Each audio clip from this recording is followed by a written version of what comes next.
melalui perilaku tidak jujur dan tidak etis demi mendapatkan keuntungan pribadi. Setiap menyimak berita tentang koruptor di media, seringkali kita ikut geram dibuatnya.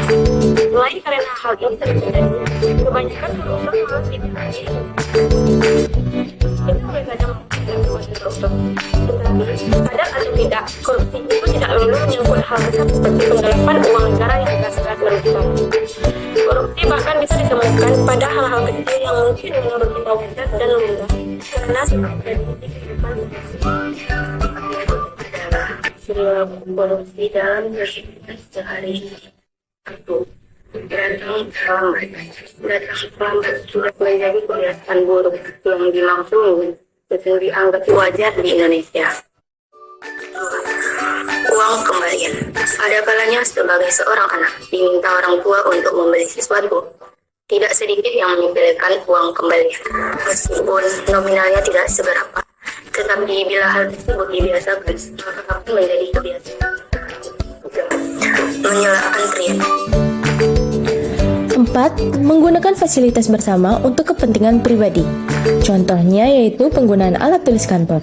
Bahkan hanya sebatas ballpoint saja apabila digunakan tanpa izin secara diam-diam merupakan salah satu bentuk korupsi. 5. Titip absen.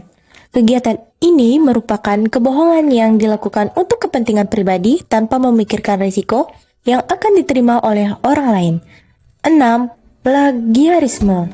Seseorang yang ketahuan melakukan plagiarisme atau menjiplak karya orang lain akan diberikan sanksi yang cukup ketat.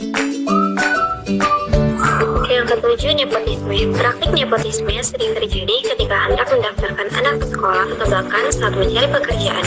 Ini biasanya terjadi karena seseorang memiliki anggota keluarga dalam suatu instansi yang hendak dicapai. Yang ke-8, uang damai. Fenomena uang damai biasanya terjadi dalam suatu perkara kriminal pidana maupun pidana. Ini terjadi di mana sang pelaku akan menawarkan uang dengan. Yang ke-9, manipulasi uang rantau. Ini biasanya terjadi oleh mahasiswa yang hidup di perantauan. Pada saat pengiriman perincian biaya hidup kepada orang tua, setiap nominal dibesarkan agar mendapat uang lebih. Yang ke-10, markup.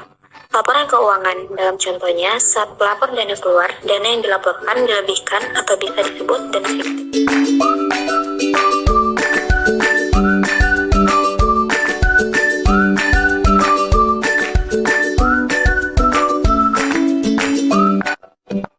Strategi preventif.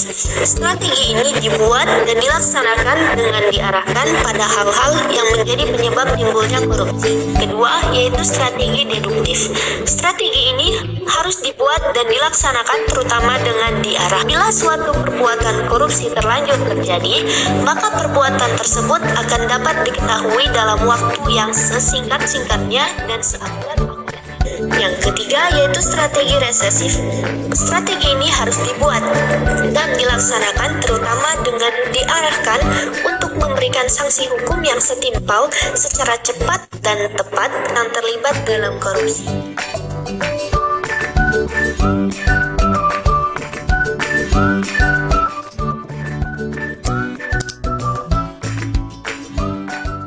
Dari contoh-contoh yang telah disebutkan, ternyata perilaku korupsi sudah dianggap lumrah dalam masyarakat meskipun dalam hal kecil. Tetapi segala sesuatu yang besar dimulai dari yang kecil-kecil dulu. Apabila sebelumnya merasa bahwa hal-hal yang disebutkan sebelumnya adalah hal yang lumrah, maka ubahlah pola pikir dan jangan sampai menumbuhkan bibit-bibit korupsi meskipun itu hanya saja.